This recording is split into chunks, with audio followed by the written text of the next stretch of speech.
Hi Nadia.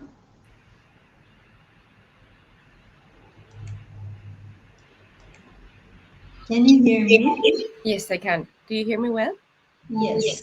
Perfect. Good. I'm not sure, like, this doesn't seem like different يعني window for me. I feel like maybe this is the one like audience should use. I'm not sure, like, Ma'an, can you hear us? استني شوي. I'll be back. No problem.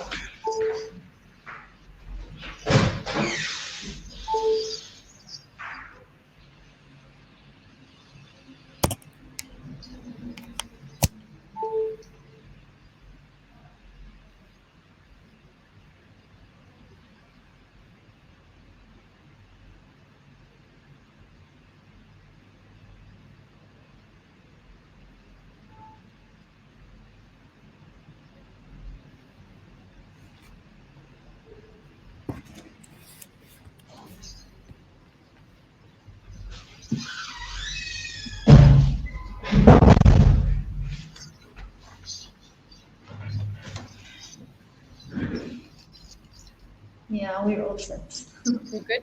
Perfect. Wait, let me know when you're on. Sorry, I didn't hear you. No, just like whenever you want, we can start. You let me know when.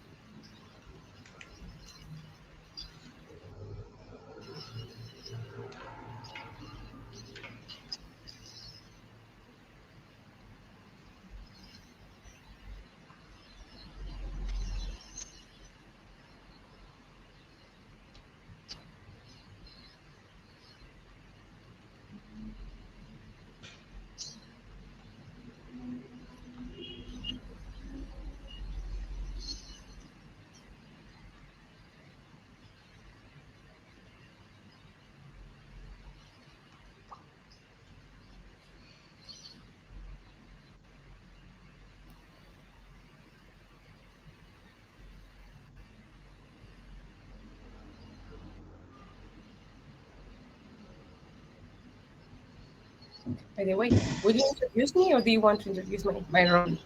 Or would you say that? I'll introduce you. Yeah. Okay. And even like if you want to add anything, you can go for it. No. Um, Yeah, no. I think with you it's my role. how people started also joining.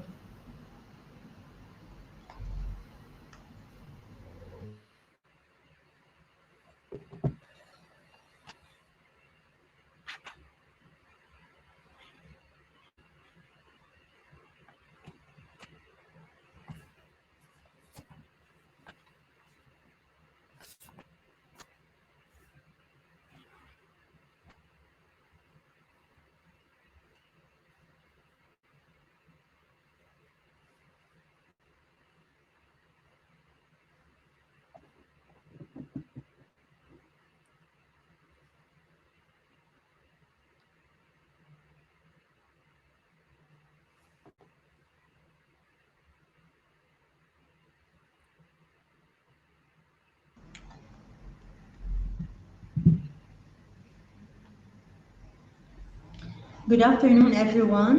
My name is Kafin Abu Amsha, and I'm the local advocacy manager of Hamle. I'm honored to welcome everyone in this workshop. It will be about using Instagram for solidarity campaigns and human rights. Our session will include that as activists and human rights defenders utilize most social media applications to serve human rights issues, Instagram may be one of the most important applications utilized by activists to address solidarity, digital activism, and human rights.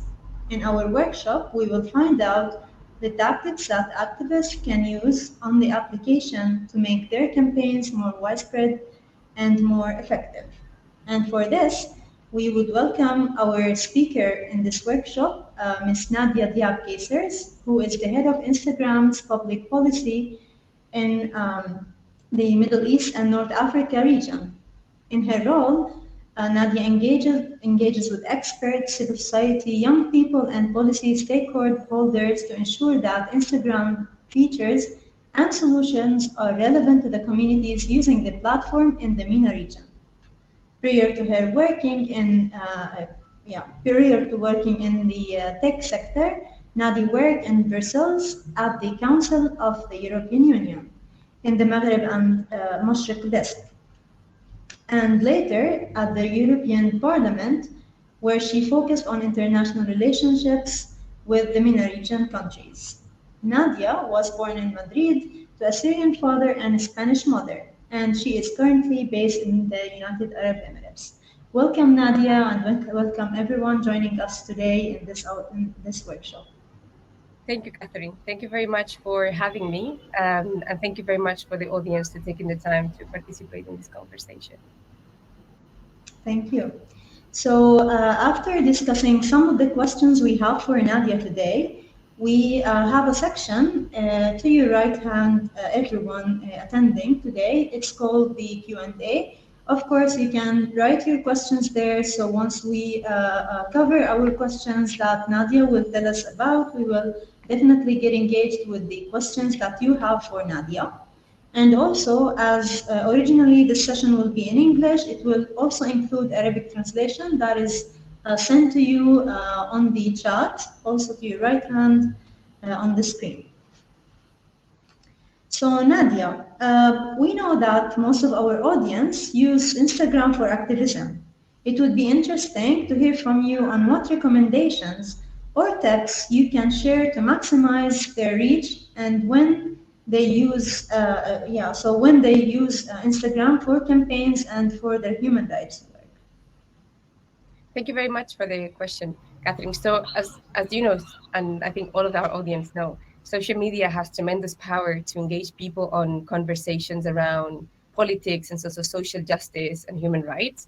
And what makes it special is that it gives a different entry point for those people and those conversations. And so what I'll be sharing with you some of the best practices that we have at Instagram and what we think is particularly tailored for Instagram. And then we can discuss also further down the line around how we rank the content, which I know is something that the audience might be really interested in. So as you know, Instagram has basically what we call surfaces, and that's like the different parts of Instagram. So we have feed, we have stories, we have DMs, we have reels, and we have other types of video forms. What I will do is I will give very practical explanations and tips around each of the surface, because what will really maximize the social media strategy is having a good strategy for each of them and understanding that the reason why they are different is because they serve different purposes. So the first one is feed, or your profile. The profile is the entry to your organization. It's where people go to find out who you are and what do you do. And ideally what you would want is that in 2 very quick scrolls, people can get a very good understanding of what your entity cares about, what is the mission, and how it carries that mission. It is very important that that message is quite clear and consistent. So usually in organizations that have very clear feeds, it's easier for users or potentially new followers to get interested and following that account. For feed, of course, Instagram is video, it's image first. It must be visually appealing. That's what attracts people into Instagram compared to other platforms where it's more around text. So having visually attractive photos with good quality, with good colors that speak for themselves is always useful. When it comes to the captions, there is not really like a set on whether it's better to have a long caption or a short caption. It really depends on what you want to transmit. If the photo is self-explanatory, then you don't need a caption, or you need a very short caption. If what you want is a photo to attract people towards the conversation, then the caption being longer, it helps. What we do recommend is be moderate in the way that you use hashtags. Long, especially because people use Instagram mostly on phone. When you have a very long list of hashtags, it gets really boring for people to scroll through and people get kind of lost. Also, as our algorithms have evolved over the years, the importance of hashtag for your content to be found is less relevant. So you don't need that many hashtags in a post. Then if we come to the comments is the part where you engage with your audience. And there, acknowledging your commenters, it can go a long way. So a simple like or answering or thanking them, it is a way to make feel that this is actually a conversation. It's not just you putting a billboard towards them. And don't feel obliged to engage with trolls and with people who are being unkind or criticizing in a not constructive way. You have the control to delete the message, the comments that you don't appreciate and you don't think should be part of your posts. That is something that with business accounts or creators accounts, you can delete up to 20 comments in one go. And so you have the power to moderate that part. And then lastly, you have the ability of pinging comments. That is a way of encouraging users to know how do you want them to engage with you. So the particular comments that are particularly relevant, you can always pin them there. And so people would know what is the type of conversations that you wish to have. That is for the profile. Something that I might repeat several times is that Instagram is really about showing the personality of you as an organization. And so it is a bit of a behind the scene. There must be a personal touch. And that personal connection that we see also with friends and people we know or we work with is that we trust people who we think are authentic. And so and that also means consistency. So if your profile says very different things and is a little bit disconnected one to the other, people get the sense that they don't really understand you and by extension, your organization. So it's quite important to try to always be authentic, do the things that they go with the personality of your organization, if you're an organization, or of your profile as an activist, if you're independent, and also be honest. And so I think because that makes people feel closer, and really on Instagram, people want to feel closer to the people they follow. The second one is a story. So while feed and your profile is a very, let's say, the window to you, when people start following you, it means that they're interested. And so because they're interested, they want to see a bit more the closer part. The reason why stories, they expire every 24 hours is because it's the idea and the objective of it is to give a space, to give a less curated, more behind the scene, closer relationship with the audience. And so you don't need to have your stories that curated as maybe you want to like a feed picture to post to be. It is more to show the day-to-day. So if you're doing an event or you're in a demonstration in a panel or you're doing a program, that stories is where you can show the behind the scenes, how the personnel or the staff of your organization is feeling, what are they doing, what is the preparation. So you allow people from afar to feel that they are being part of your event. So always think of the stories as getting people closer to that more spontaneous aspect, while feed is a bit more, in a way, framed. And as I said before, be authentic and be consistent. If one day you post 10 stories and then you don't post for 2 weeks, that comes across as strange. So the person doesn't know if you actually use or not use your Instagram. It is okay to post when you want, but as an organization that are using Instagram as a social media strategy tool, have a plan of how you want to post. So if it's once a week because that's what you can afford with your time, with your schedule, that's fine. And try to post instead of 3 times in 1 week, 1 time each week. So then you have 3 weeks. It doesn't take a long time to plan it ahead. And there is always a strategy. You can say, well, I plan to post twice a week. One is going to be about the team. One is going to be about our mission. And so you mix these two, and then you make a plan that is sustainable. So then your audience know what they should be expecting from you. And then so this is the second. This is the stories.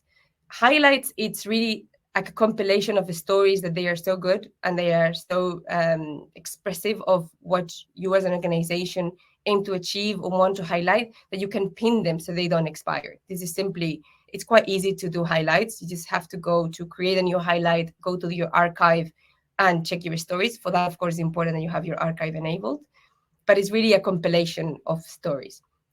Different to stories are guides. Guides is also another tab, and it's really like a digital leaflet. So they're contrary to highlights where you have stories compilation.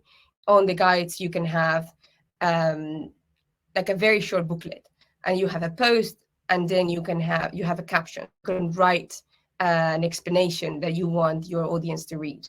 The good thing of guides is that they can be shared by others. So then you can reach other people. So for example, given as an example, if we want to talk about a summary of the Israeli-Palestinian conflict over the last 70 years, so people understand where things started.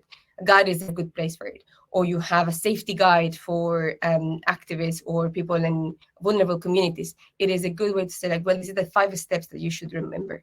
So guides are an easy way of communicating on a theme with various posts, which you don't have on highlights because it's just the stories. And then the 4th one is Reels. Reels is our short form of videos, and initially it was created for entertainment. And as such, some of the editing tools are very geared towards it. Your identity as an organization will let you know what is right for you or not in terms of use of Reels and how you use Reels. So use the editing that you feel comfortable with, and know that this is a 30-second or 60-second maximum video. You would want always to try to use imagery that is compelling and start with what is the video about in the first 3 seconds. People's attention span passes quite quickly. So if you don't get them on the first 3 seconds, it's unlikely that they will watch the full video. So you want at the beginning to have, let's say, the striking part or the important part delivered at the beginning. So then you capture the attention towards the end. Different to Reels, for example, can be quite good to have a summary of what an event was like in 60 seconds, like very, very snappy. If you want a deeper conversation, you want to have a longer video, then you have other formal video. You can post a video, or you can have rooms, which used to be IG Live with, which is a conversation, a broadcasting conversation where you can invite other people. You can invite up to 4 people. And that is a place where you will have deeper connections and deeper conversations.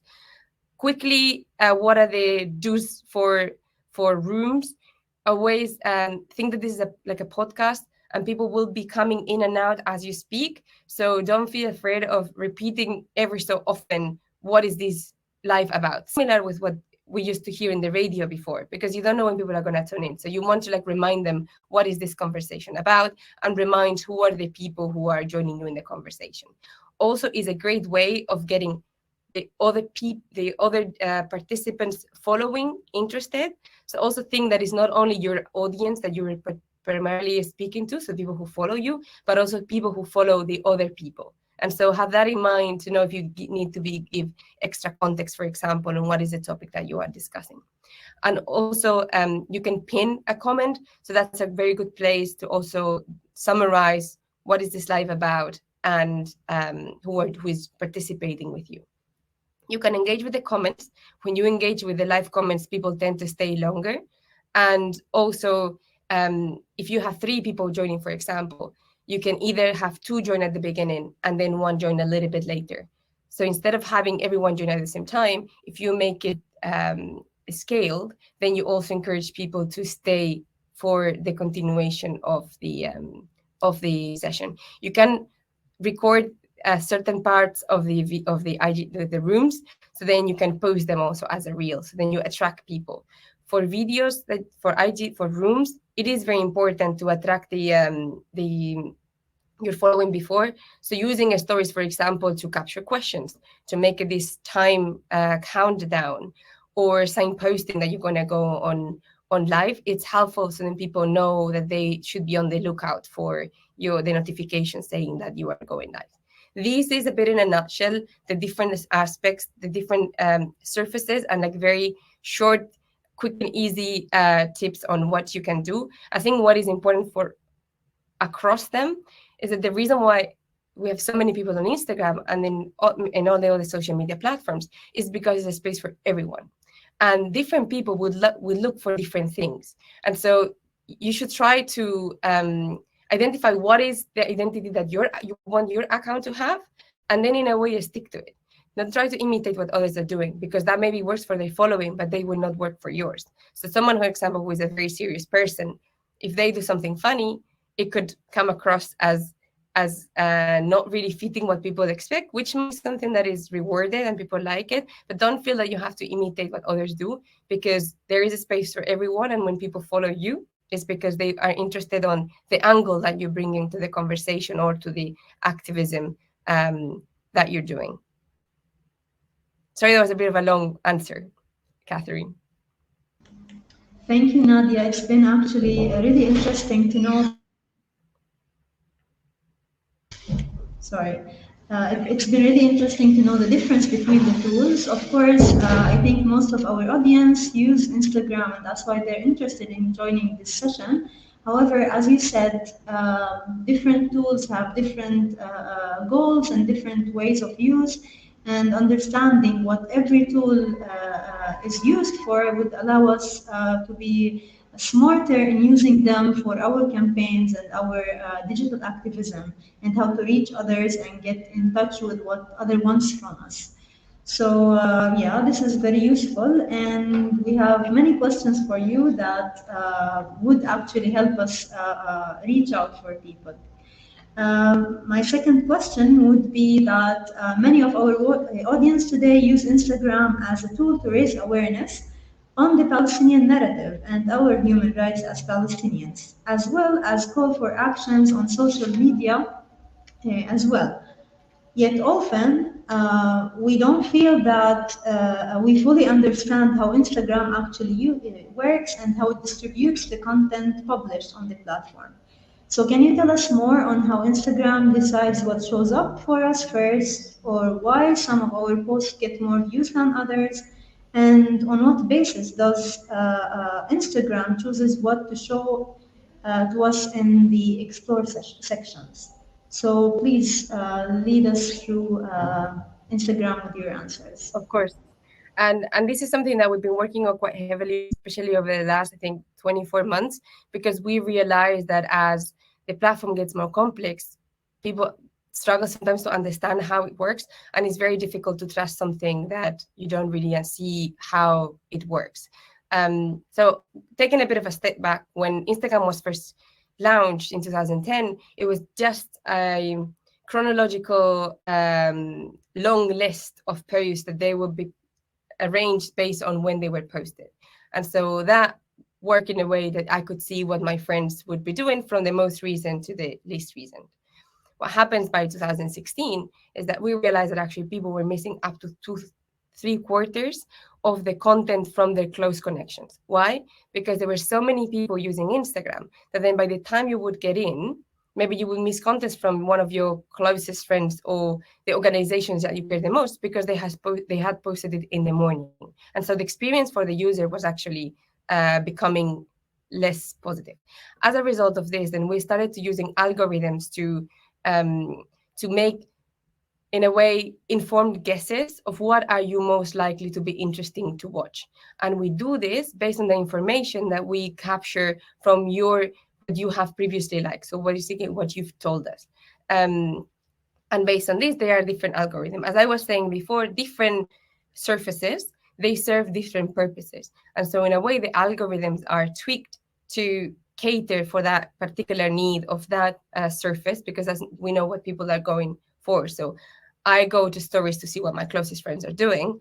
I go to explore to follow my interest or to find out information that I'm after. I don't necessarily mind that much who is posting it. I want to see the content. And so based on this distinction of how people use different surfaces, the algorithm is changed. The four, let's say, if we organize them like in 4 buckets of what are the things that matter, that the algorithm takes into account. The first one is the content of the post itself. So what is the theme, the time when it was posted, the location when it was posted, the length of the video, if it's a video or if it's an image versus a video. That information that we will gather from the post. Then we also look into who is the person who is posting. So what is this person's usual themes? What are they normally post on? And what are the people who they usually engage with? And then we look at what is the characteristic of the viewer. So what do I tend to like more posts, videos than images? Do I tend to like longer videos than images? Do I tend to like information videos from my closer friends? So the algorithm will look into my behavior to then understand what I as a viewer I'm most interested in. And then the last one is in a way the interaction between myself and the poster outside. So DMs, for example.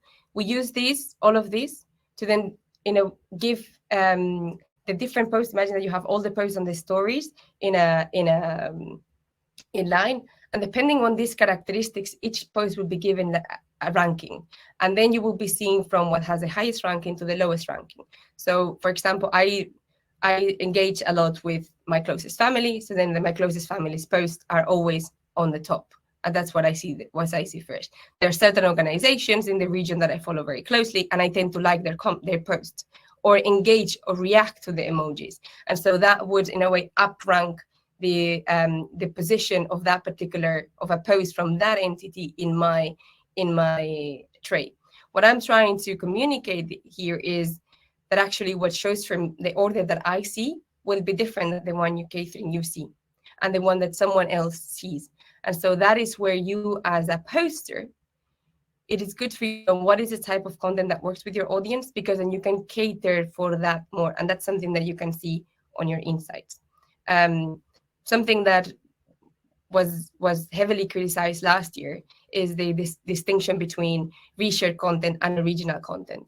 And so what we see still today is that still original content tends to be on the top of the tray, and that's because original content gets more engagement. If I go on my stories and I look to the camera and I talk to my audience, the person looking is much more likely to answer me. While if it's a reshared post that has been reshared 3,000 times, if I see it, I won't react, because probably I have already reacted to it in the past. And so we do see that it is the behavior of people what actually will change the ranking of content in the story tray. Different to the stories in Explore is much more about the content. It's much more about the theme, because people go to Explore to look. Can be something very, very mundane, like I want to see a video of someone dancing. Can be something very serious, which I want to see what has happened in a particular crisis over the weekend. So it's all the topics, but what changes, it won't be based on what is my engagement with the people I follow, because on Explore is not about people who you follow, it's about the content itself. Of course, for your content to be on Explore, the content needs to be public. Any content that is shared as in a private account doesn't make it into Explore, unless I am following that person, and therefore I would be able to see that content. This is why it's important to go into your insights, because in the insights you're going to see the difference of how different posts perform. You can only see the insights if you have a business account or a creator account, but it's really it's an amazing tool to see what works. So you would see that when you ask questions in stories, you have more engagement. So then your stories will be up ranked because people engage with it, and therefore it goes up on the ranking. So looking for engagement, it's important for your organization because you have people who feel closer to it, but also from a social media strategy perspective, it's helpful because the more engagement you have in a way, it would help the ranking of your content.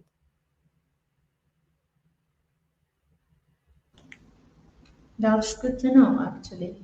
But like being in the context of the Palestinian situation and living under the Israeli military occupation, and we see that activists and organizations and like all those human rights defenders sharing their stories or like posts on Instagram.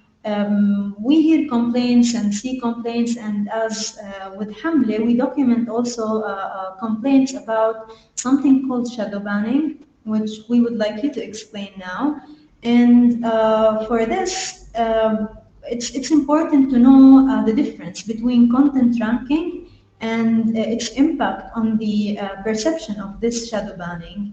And like, is it the same, or because like, how would you, as someone, for example, you get to receive a lot of engagements on your stories or like through your accounts, but then once you're sharing a picture for nature, for example, it would receive, let's say, 500 scenes, and then there is a documentation on the following part of the story, which documents a demonstration. We would notice that the scenes or like people who saw this content would be dropped down to, let's say, 200. and then the following post on the same story would be high gain if it's not relevant to the situation of the occupation. So can you tell us if that's shadow banning, or like what is this about? Sure. So shadow banning is quite an ambiguous and vague word that is used for, I think people usually use it for anything that has an impact on their distribution, and it has the connotation that Instagram is doing something to affect that. And so I wanted to, like, in a way, separate this into two buckets. One is, as I was saying before, the impact of organic, like the normal, let's say, algorithm work. And then there is the other, which is when Instagram takes a decision that reduces either the visibility or searchability of an account or a specific type of content. So, and I will go through both over the next few minutes. So in the first one I was saying before, it's really around, it's not only about your post, it's also about the person who is viewing the post, and also the amount of what we call the share of voice. So imagine on a given day, people tend to spend the same rough amount of time on Instagram. What we've seen in times of crisis is that there is a significant spike on increase in the amount of content that is being posted or reposted.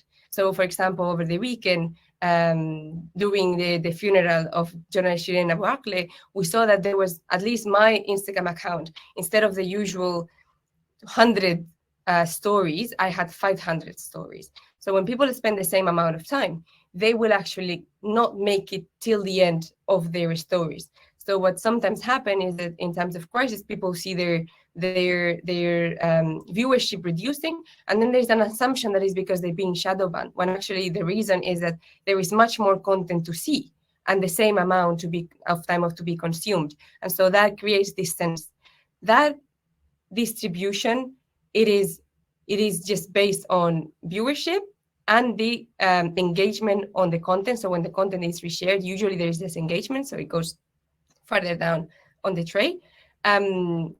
So that we call that usually like a natural organic fluctuation. It is a pain point. We do know that people feel very uncomfortable with it, because also when there is this deficit of trust already, and there is a change in viewership, people assume that Instagram has done something, which in, I think, 90% of the cases, that is not true. It is just the natural changes. Then there is this maybe 5% or 10%. I'm not really thinking of the percentage exactly, but this smaller times, small amount of volume, where actually Instagram takes a decision where we reduce the visibility on it. We're open about when we do this, but we realize that we have more work to do. So the reasons where an account can be made not searchable, so you won't find it on search if when you type, unless you put the full name, that can be when the person has committed a violation of our policies. Same happens if there is certain violations, then the person might not be allowed to go live for 24 hours. These are enforcement related. This is when someone violates our policies, so post something that we don't allow on Instagram, and as a result, this is the let's say reaction of the platform. There is a reason why we have this in place. The reason for this is that imagine that someone is posting it's bullying other people, or it's posting content that put women at risk, or sexual abuse of children. We don't want this person to continue posting until we are able to review all the content and we know that there is no other content that violates our policies. So for that period, for a short period of time, that person is put into these limitations, which we try to do to reduce the likelihood that other people might see content that should not be on the platform, and therefore is harmful for the community. We do know that we make mistakes, and this is particularly important place to say it, that we do make mistakes on our enforcement, which we work to improve, but we do know we're not perfect, and that's why we work closely with partners like Hamle and others in the region to receive these flags when we are removing content that should not be removed. As soon as we know that we have removed content that should not be removed, of course, we restore it. In the cases when someone repeatedly violates our policies, and we always send a notification because we do know that people might violate our policies inadvertently, then we always send a notification to say you violated our policies, you violated again. And last year we published something called account status. So if you go to your settings and then to account, there is account status there. And there you can see the number of violations that you have committed and whether your account is at risk of removal. The reason why we do this is because we don't want people to be surprised and feel that they didn't know that they were at risk of being removed because they hadn't checked the notifications on the heart. And so here you can see very clearly if there is a piece of content that has been removed, and based on the amount of removals that you have there, you can make an inference on whether it might affect the visibility of your account. For recommendation guidelines for Reels and Explore, we're actually public in our help center. We do say that we do not recommend content that has violence in it.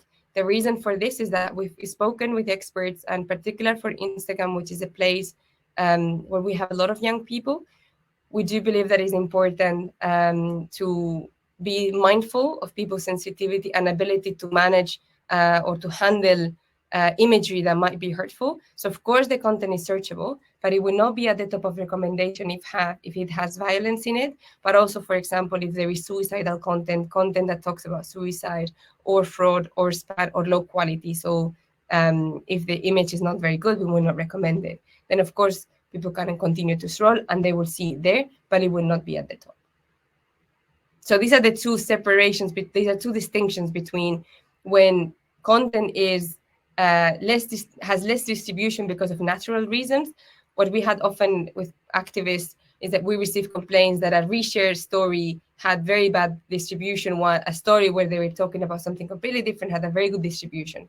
The reason there is because in that other story, they were talking to the camera, and that gets people to engage, and that increases their distribution. And then, of course, the other part is what it is enforcement led, when there is this reduced distribution or reduced visibility of certain content if the person has violated our policies, and that can be seen in the account status. If you disagree with that, you can always, if you disagree with the decisions of the violations, you can always appeal them. So then we can look at another look, and if we had made a mistake, of course, we will restore it, and no restrictions will remain on the account. Thank you, Nadia. So you mean that users of Instagram can complain at the same platform as through Instagram? Yeah, of course. So all of the pieces of content in Instagram can be reported. And that is very important because we do rely on people telling us if we have made a mistake in order to restore it. So all content can be reported, be it a post, a comment, a DM, or even the audio of a song can also be reported. When the content is, we have two ways of reviewing content. The first one is through community report. So when people report to us and it goes to our reviewers, and then we have also developed, we use technology to help us try to find content before the community sees it, because we want to avoid harm to the community. So we do have filters in place that help us identify content that might be potentially violating, and then we send it to our reviewers, so then they can take a decision. Because we know that technology is not always perfect, but also because humans can make mistakes, all the removals that we do can be appealed. So then we have a second look into the account, into the content. If an account is removed, you can also appeal it through our help center, and to make sure that there is a second review on the full account, not just and the content that was removed. Good, thank you, Nadia. Also, I mention again that Hamlet, through its platform, it's an observatory for violations of digital rights of the Palestinians and the narrative of Palestine online. So whenever there is a violation that you encounter using social media platforms, including Instagram, you can reach out to us, and I will send you the link on the chat. You can complain and we will follow up on that. And it's important to say that Hamlet is a trusted partner with Meta, which includes Instagram. So this makes it probably easier for communicating with Instagram through this platform as well. So also, Nadia, while activists build their campaigns through and on this platform, do you think that there are some do's and don'ts on Instagram? And what's unique about the tools Instagram has for gaining solidarity? And putting this in light of the solidarity that the Palestinian cause gained through the internet and through the social media tools that Palestinians utilized. Probably that was clear last year in May during the violations on Sheikh Jarrah in Jerusalem, and also what happened this year through during May this year as well in Jerusalem and elsewhere. So can you suggest for us what's best to do and what to avoid? Sure. So as I was saying yesterday, one of the powers of Instagram is the amount of people who are on the platform. It is also the fact that you have tailored spaces that you can use for your campaigns. You can decide where to post what, depending on what is the objective of that particular post.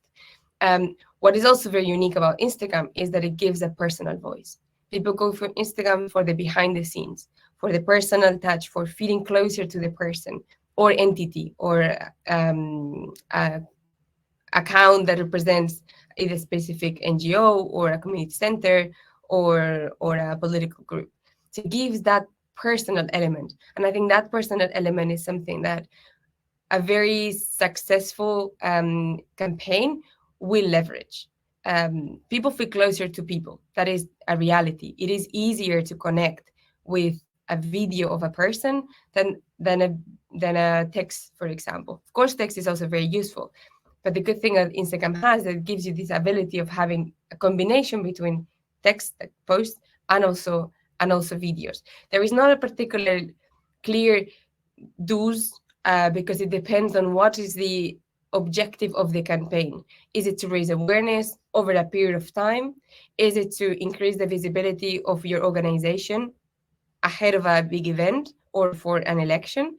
Is it to document human rights violations as they happen? Or is it about attracting people to a fundraiser or attracting them to a specific event? So depending on what is your objective, it's like more long-term, short-term, if you have like a particular goal at the end in a month, or if it's open-ended, then your strategy should differ. What is definitely a do is, as I said before, be consistent on the way you post, what you post about, and the angle from which you post about. Imagine of it that if you're speaking with someone who is erratic and every day talks about something different with a different tone from a different perspective, you get a sense that you don't really get what they are about. And as much as people are close to you, also the attention span is limited because there is a lot of competition in terms of trying to get people to spend more time into their account. And so you want to be consistent so people know what to expect from you, but also you want to be catchy. You want to attract their attention and keep their attention. For which, for example, using stories is a very good way, or short videos, it's also a very good way. Using the carousel options, the carousel where you have several posts, that is also quite useful to give a sense of like telling a story that goes into steps. You have a myriad of tools and features. What you don't have surely is like a limited time.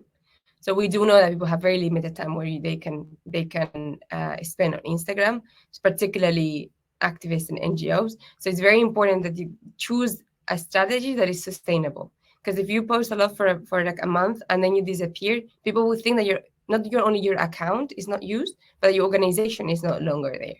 So it is not about posting too much at the beginning. It's about making something that for the long run works, and it doesn't take that long to think about. And also, you don't need necessarily to use ads. I haven't mentioned ads at all. I know that if we speak with all of the, particularly with the Palestinian community, most of them don't use ads, and they're very successful. And I think the reason is that it is about the story. It's about being compelling. It's about being authentic. And that is something that people engage with and makes your strategy successful. So putting a bit of thought on it, being authentic, and taking advantage of the personal part. I think often we think that if it's personal, it's not formal, and if it's not formal, it's not serious. And actually, that's not the case in social media. The people go to social media to see that slightly more humane side of things. So you can be really serious about a topic and it still comes across closer, and that it makes it successful, because then people are more likely to engage with your campaign, and by engaging with your campaign, of course, engaging with the goals of it. And use the measurement. Sorry, that's my last do, is look at the measurement, because they are actually really, really useful. It gives you a very data-driven sense of what your audience wants. Doesn't mean that you have to do what your audience wants always, but it gives you the opportunity to know, if I want something to be successful, what is the type of posts that I see that I posted that have been most successful? Is there a trend? Is there a correlation between my time of posting and the engagement I receive? Because maybe you have most of your engagement is in the region, or maybe they are in the US, and so the time when they're going to see the Instagram the stories will change. Of course, time itself is not the only factor that we factor in, but I said before, one of the factors on the ranking is the post of timing and the location. So understanding what are some of the trends and the threads that you see, the commonalities between the success or the engagement on your post can inform what you should be posting going forward.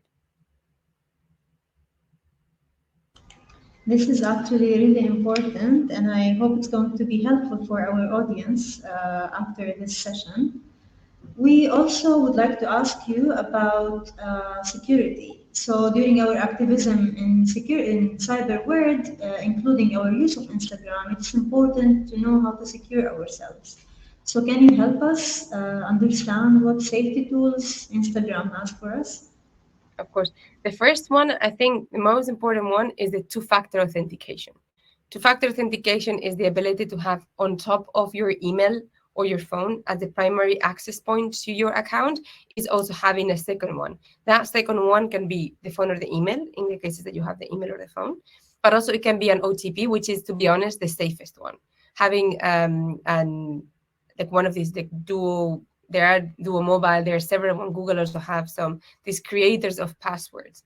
The reason for this is that Instagram is almost never hacked. It is not the Instagram account that is hacked, is your email. So the hacker will hack your email address, probably with an email saying, we're emailing you from Instagram, or send you a DM and pretending that Instagram is sending you a DM. For clarification, Instagram will never, ever send you a user messaging on DMs. All of the communication with Instagram happens with your email. And you can also find if the email is really from Instagram by going to your settings, security, and emails from Instagram. If you receive an email and it's not there in your emails from Instagram, that means that email is fake. Copyright violations is one of them. And changes of password or offering to verify you. These are all very common phishing attempts. And unfortunately, hackers are very creative and they make it look really like Instagram. So we do see cases where people who are actually quite savvy, they fall for it. So when the hacker sends a phishing email and the person, unfortunately, the victim clicks on accept or go or log in, the hacker will take control over the email address, and then from there will request a change of the Instagram password. If you don't have the two-factor authentication, it's through the change, requesting that password reset, how the hacker gets access to your account. But if you have the two-factor authentication, on top of sending that request to the email back, it will also send a request to your phone. And so you will be able to stop the hacker from getting access to your account. So there is one thing that I would really wish that the audience do when they leave this call, is enable two-factor authentication. It's really important because on your DMs, you have your conversations with relevant people. And so it's paramount and it's quite easy to avoid hacking. Just enable the two-factor authentication. So that is one. The second one related to it is get familiar with the emails from Instagram tab. because it's very quick. It takes just 1 second. If you receive an email that is from Instagram on your email address, please go to emails from Instagram on the app and make sure that any communication is there. And we never send you anything over DMs. So if you get a DM for something that looks like Instagram, it's 100% a hack. Then that is the security, the account security part. The second part is safety and what we call safety and well-being tools. And these are the tools that help you have the experience that you have over Instagram. That means also not engaging with people who are trolling or that are being disrespectful or that you just simply don't want to have. And I am sure that you do encounter these situations often, as it happens with activists across the world. So you have the ability, I may imagine everyone is very familiar with block, which fully stops communication with the person that you're deciding to block. But you can also have the option of restricting the person. By restricting the person, that's someone that probably follows you and you have accepted them to follow, but you have realized that that person is being quite unhealthy in the way that they are engaging with you. So by restricting them, that person doesn't know that you're practically blocking them. Their comments on your post will only be seen by the poster themselves. You won't see them unless you look for them, and no one else will see them. This is quite useful in the cases of when you're being bullied, because often the person who is bullying just does it for other people to see it and to react to them. And so when you restrict that person, then no one reacts, and that discourages the person from continuing. You also have the option of managing interactions. So managing either who DMs you and also who can comment on your post, and what if there are certain words that you don't want to see on the comments or on posts that you see. That's called hidden words, and we have two bars. One is the default one, which we put in people under 18. For adults accounts, you have to enable it yourself if you want it. And there is also the advanced one. These hidden words are words that they don't violate our policies, but that they can be hurtful in certain contexts. And so, because these words that maybe can be used in a way that is benign and is positive, but they can also be annoying. And then you can also do you can also choose the keywords that you want is like a tailor-made filter. Words in that filter will not show up in any of your posts or your comments. For the words in Arabic, make sure that you use the comma in English, because sometimes where the comma is written in Arabic, it gives an error. But if you see that it's giving you an error, just use the English comma, and that will fix this. And then, of course, you also have control over who can tag you and who can mention you. If you're using your account for activism, but also as a personal account, I mean, usually you would want to have them separated, but if you want to have them both as one, you have the option of close friends, where you can post certain content only for certain audience. You can also exclude particular people from your stories and your posts if you don't want them to see your content. There is many of them. You can also turn off the notification if it's getting too much and you need a break. You can also put a limit on the amount that you spend on the platform. But of course, when using it for professional reasons, that is not a useful tool. That's more for use of personal, where we are just scrolling for hours, and it would be good to get like a reminder that there might be other things to do. And you have all of them on the settings. I will also share with you, Catherine, and the team, the guide that we have for public figures and activists with all of this, so then you can have it all in one place in case you want to revisit it. But I think the important message is that it is all in your settings. So if you spend 10 minutes in your settings, you will discover all of these features that you can use, and they can be quite helpful when things get too much. So I think that's on a two-factor authentication for security, emails from Instagram, to make sure that you don't fall victim of a phishing attempt, but also exploring what are all the safety tools on settings in case you wish to like have a bit more control over what you see and what people can, in the ways people can engage with you over the platform. Thank you, Nadia. So yeah, as on the ground, it's also online the same. People should have like a sense of security in a way to protect their work and their visibility, and their existence wherever they are, especially in the work for human rights and campaigning. So before we end soon, as our time is getting closer to end this session, as we understand from you listening to all that you have said, getting solidarity and being out there on Instagram and being active and receiving all this engagement, I think, as I understood from you, that we should be coherent with the identity we create as activists, whether an organization or an individual, him or herself. We should be consistent on what we share and when we share it and so on. So have a clear plan and be consistent. Also get creative and know what is a threat and what is a trend for your audience and for yourself as well. And that will help us to go through and maybe gain more solidarity for our causes. So thank you, Nadia. And if you have any closing remarks, please share them with us.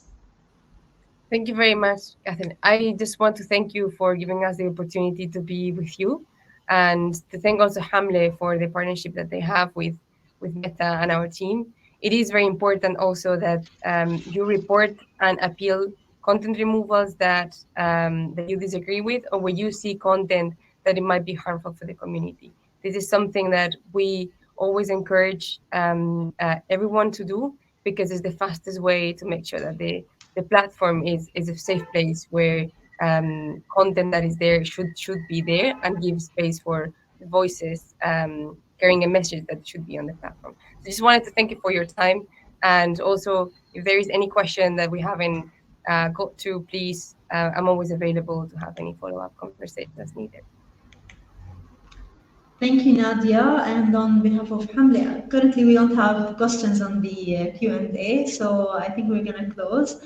So thank you. And on behalf of Hamle, we thank Nadia and everyone who participated in this session, and we hope it was helpful for everyone. Have a good day. Thank you very much. Wa salam.